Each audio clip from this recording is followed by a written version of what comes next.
Well, good morning to you. Jesus is still Lord, and He's a good, good Father. The Word works.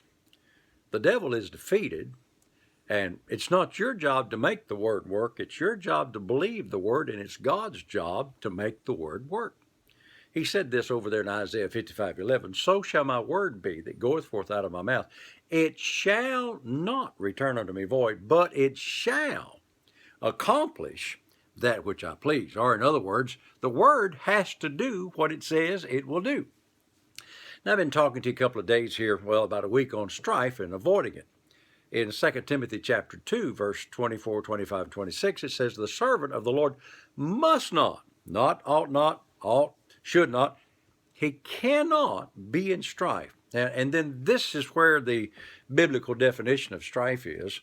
For it says, "Being in meekness, instructing those that oppose themselves, that they may recover themselves out of the snare of the devil, who are taken captive by the devil at the devil's will." But now watch this. You've got to recover yourself out of the snare that you opened up by being in strife. Well, now I've taught this probably several hundred times around the world. One of my favorite subjects. Someday I may even write a book on it, but I was meditating on that and been talking on it. So the other day I was out doing some work in my yard. I think it was on Tuesday. And there's something that I'm believing for, and it hadn't come to pass.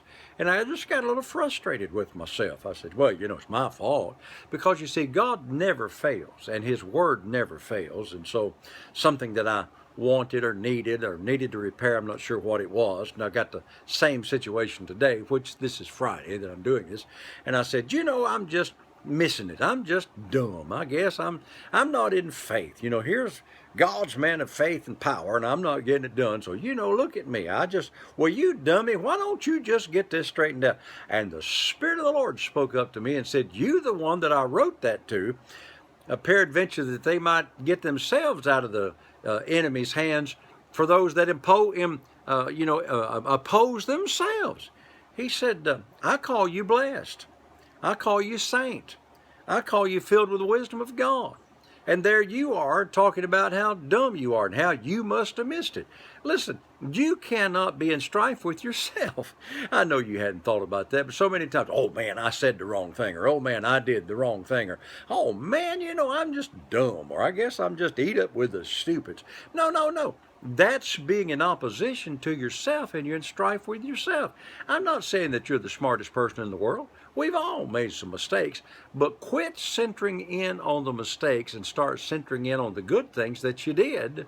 You did make Jesus the Lord of your life. You did put the Word first place in your life, and God's going to perform His Word regardless of you if you'll just keep your mouth shut and stop being in strife with yourself. Somebody says, "Yeah, but I'm just, Hey, don't say that. Start saying, "I have the wisdom of God. I have the mind of Christ. And besides that, God's grace is sufficient to take care of you anyway." Hey, I got to go. Remember all day, I told you, get out of strife. Jesus is Lord. Thank God the Word works.